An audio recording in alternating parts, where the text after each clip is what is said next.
Welcome to the D-Shift podcast, where we provide inspiration, motivation, and education to help you transition from the challenges of divorce to discover the freedom and ability to live life on your own terms.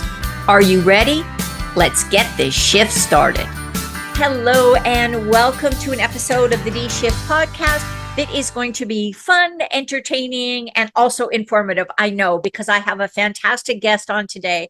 Her name is Kate Mayer. She is a psychotherapist, and she specializes in helping people recover after emotional abuse. So we've had a lot of podcasts about how to deal with the narcissist and how to recognize you're in a relationship with a narcissist. So Kate is the person that can then help you recover after you've been through those kind of relationships. And we're going to talk about some of the damage that being with those kind of people causes. Kate actually left her own emotionally abusive relationship. So she has not only the expertise and training to help you in her role as a psychotherapist, but also she has that personal experience, which I think really makes therapists really good matches for you because they have an understanding of what you're going through. And Kate has also developed a really cool app that uses a whole bunch of different modalities to help people get strong, feel strong, and to really be completely themselves after they go through one of these challenging divorces. So, Kate, it is so fantastic to have you here. It's lovely to be here. Thank you so much for having me. And you are one of our international guests. You are calling in from Scotland. From Scotland, yes. Yes, I was in Scotland. I told you this before. I was in Scotland when I think I was 17. Best trip ever in my life. Oh, I thought it was well, come back, come and stay. One of these days, it's one of those bucket list things, right? So, Kate, I kind of alluded to the fact that you went through a long time ago. You went through a marriage to a person who had a high conflict individual. Can you just give us a little bit of the background, why this then became your specialization and why you're so passionate about what you do? Yeah, sure. I mean, I have had quite a lot of abuse in my life. I had abuse in childhood and then bullying at school, and then went into this emotionally abusive relationship. And leaving that relationship, I had a 2-year-old and a 4-year-old. I had not long started my self-employment as a therapist. There was so much uncertainty. There was all sorts of financial difficulty. And it was one of the most painful and difficult times of my life. And I passionately do not want that to define women. You know, if you can get that right and you can stand in your strength and you can be strong and calm as you walk away from that and be able to heal from all of the pain that relationship has done to you, then there is a much better future ahead. But so many women actually kind of run away from that relationship, want to hide away, just want to feel safe, and understandably, because it's so difficult, and then it takes them a long time to get to a place of feeling strong, and they're very much sort of still tied into that relationship, and there's all sorts of difficulties that come with that. But I think, like, leaving an emotionally abusive relationship, there's so many layers of difficulty, because basically not only are you feeling guilty and grieving the hopes and the dreams that could have been there, that you plowed into this relationship, but you may well have been through some counseling with this person, which might have felt like a repeat of all the abuse again. You may well be facing the legal system, which can feel like a repeat of the abuse. You are up against a narcissist who will be upping his game in terms of all of those abusive behaviors. You will be up against all your own negative beliefs that you have developed through the relationship. So you'll be believing things like, I can't trust myself. I always get it wrong. My needs are not important. It's not safe for me to stand up for what I want. And so that this will be being very much triggered as you're trying to move away from all of this. And also, and this might sound strange, but after you've been in an emotionally abusive relationship where you've been very much playing small and guided by how they were, very much responding all the time to them, freedom can feel vast and scary after that scenario. Right. And so there's all of these layers that can feel like a mountain as you're leaving. And a lot of women faced with that just go, I just want to get away. I don't care how much money I get out of this, take all the money. I don't care about any of that. And, obviously in doing that, what they're doing is kind of signing themselves up for more struggle in a whole different way. And I guess my message is you're so nearly there. You've done the hardest part of finding all of that courage to be able to leave this relationship just a little bit longer. Just keep strong, keep your head down, and, get to that end point of getting what you need so that you can heal from this. Yes. And thank you for saying that, because so I am a high conflict divorce coach, and I actually work with coaching women how the legal system is going to treat them so that they are not surprised when the judge says, I don't care, I don't want to hear about it. You can't use certain words in the court system. I don't know what it's like in the UK, but here you shouldn't use words like narcissist, trauma bonded. You don't want to use any diagnostic stuff. And women come into this assuming that they've been through this emotional abuse, and unfortunately sometimes they end up in a legal system that is just as emotionally abusive and strips them of all their authority and autonomy, and just kind of quite often the high conflict individual, the narcissist, looks really charming. They present very well in court.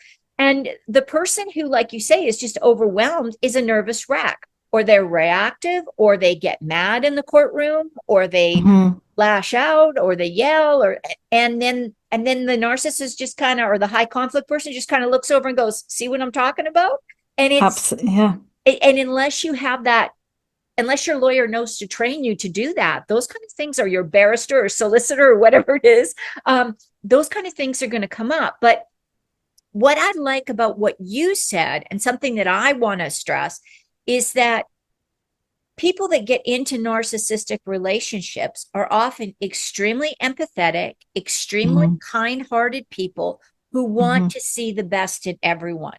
So in some ways, if you're in a relationship with a narcissist, it is a real compliment that you are that kind, caring, loving person who will give an infinite number of chances.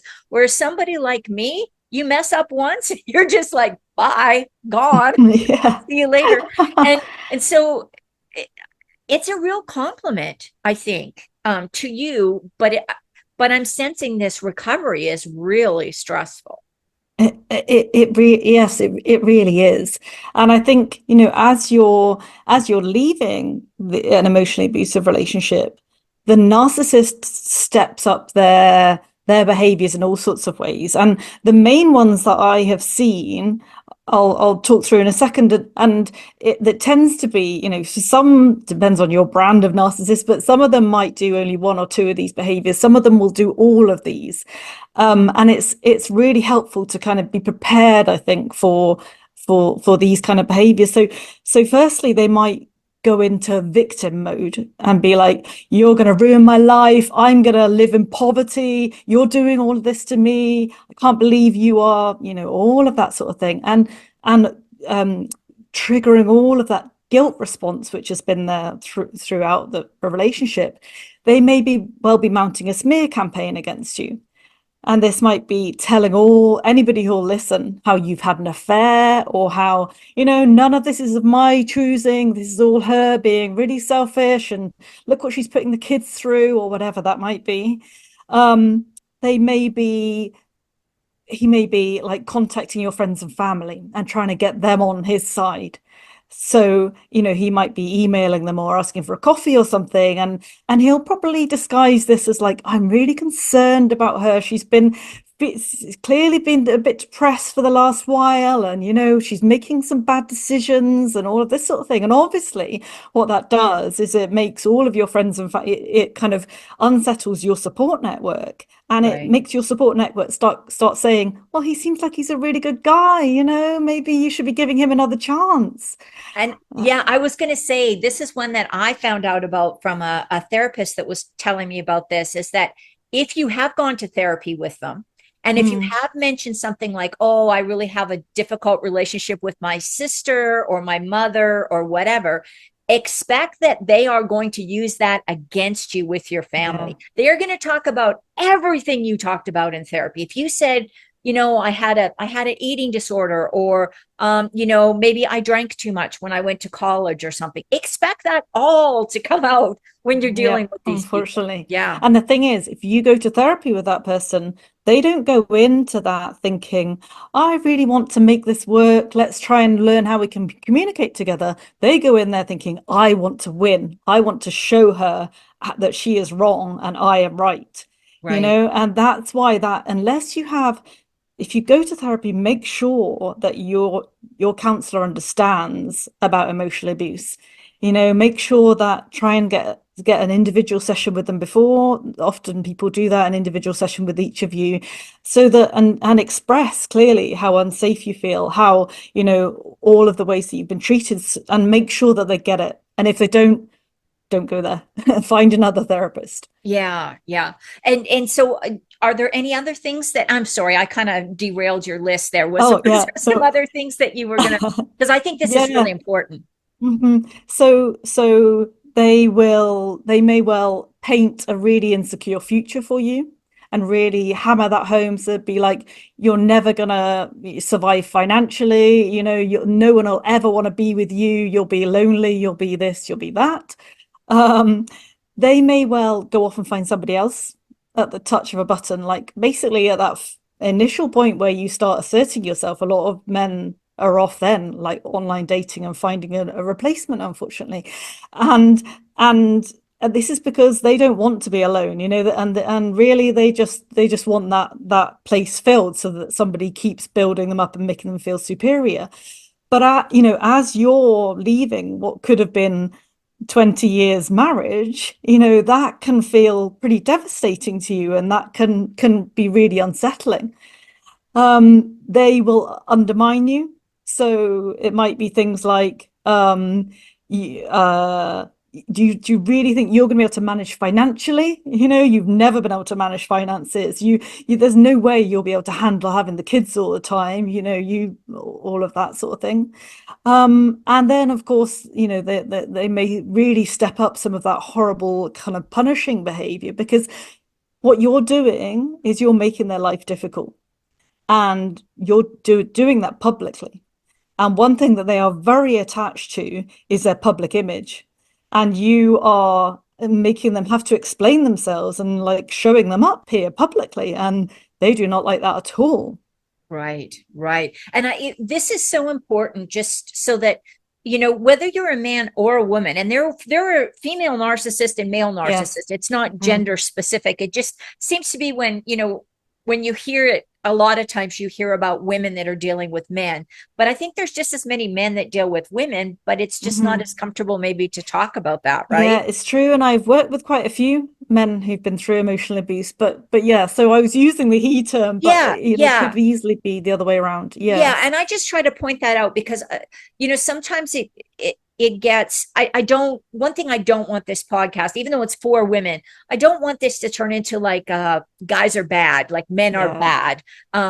A man can be bad, but we Hmm. can't label everybody along with that. Um one of the things that, Kate, that I think is really important for women to think about is that last part that you said, that these people want to preserve their public image. Hmm. And whether that's their image in front of the court or in front of their attorney or in front of their friends, but most of these people, if I'm not, maybe I'm wrong, so let me know. Most of these like narcissist people don't have a very good relationship with their own family. Is that Yeah, correct, or that's am I right. wrong? Yeah. Yeah. Yeah, I mean, they may have family who are around, but they won't have a close relationship with them. Right. Yeah. And sometimes you can leverage that, and that's one thing Hmm.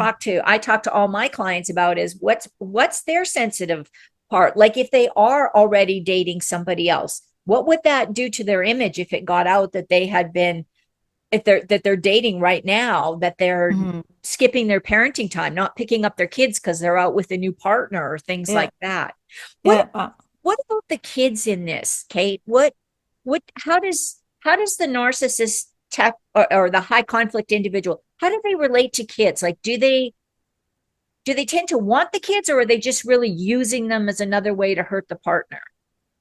It really depends. So there are some narcissists who will keep the kids, like hold the kids very tight in a kind of controlling way, and will feed the kids all sorts of negative like stuff about their mum, to try and create that divide. And there are some who will sort of very quickly lose interest completely and go off and maybe even find another partner who's got kids of her own, and very much forget about their own kids. So it can be on a spectrum between those two. But yeah, I mean, it's incredibly difficult for the children through all of this. And for a lot of women, they're then having the difficulty of their kids coming back from spending time with their dad, or the other way around, feeling very upset, or having been told things that they don't really understand, and having to kind of make sense of all of that, Yeah. which just gives so much difficulty all around. Because usually those people that are exhibiting those kind of behavior traits really don't understand that there are things that kids should not be exposed to in a Hmm. divorce or even in a marriage. I mean, I've had situations where I've talked to women who have been in these relationships who have said, the child's usually father, because I only work with women, but the child's father would talk about like our sexual relations with my Mm. 7-year-old. Like he'd be Mm. talking about it, and or not have any sense of this is an age Yeah. inappropriate comment, or have the child watch inappropriate things on TV and never think for a moment that that might not be okay for a child to see that.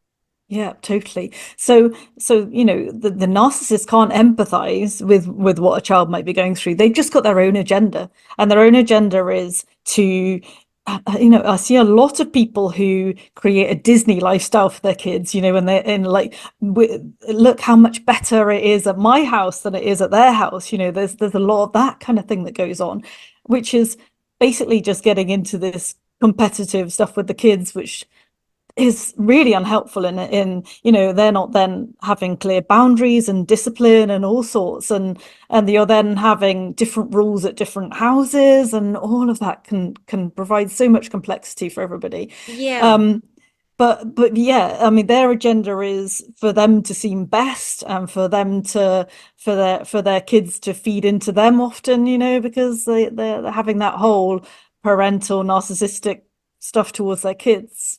Right. And so you then are able to work with, I'm going to call them survivors. I don't know. I'm always kind of mixed about how I feel about using the word survivor with that, but um you work with people that have gone through the divorce, that have got out of a relationship with a high conflict individual. Mhm. um and you use a bunch of different modalities. Can you talk a little bit about, because a lot of therapists, I'm not formulating my sentences very well, sorry, a lot of therapists really focus on like cognitive behavior therapy, or what is it, brief solution focused therapy, like those kind of things. Yeah. You do different things with people, right? Yeah, so I started off doing CBT, and then added some hypnosis, and then realized this isn't enough. We need to go kind of deeper actually than this. And so then I added in some emotional freedom technique, or tapping, and then some quantum healing, which is amazing at releasing all of the kind of negative charge around events that you've suffered in your life. So it can be deeply healing for emotional abuse. And the raft of those tools all together is immensely helpful in very quickly enabling women and men to fight, to ground and find strength and calm and be able to feel safe as they assert themselves. Can you share a little bit more about what quantum healing is?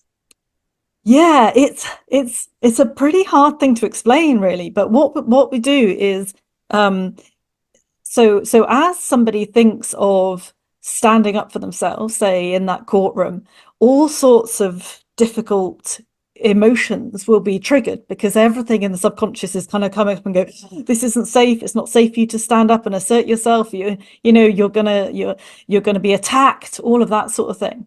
And so as they align with all of that pain in their subconscious, we can then release all of the negative charge of everything that is being triggered in that moment.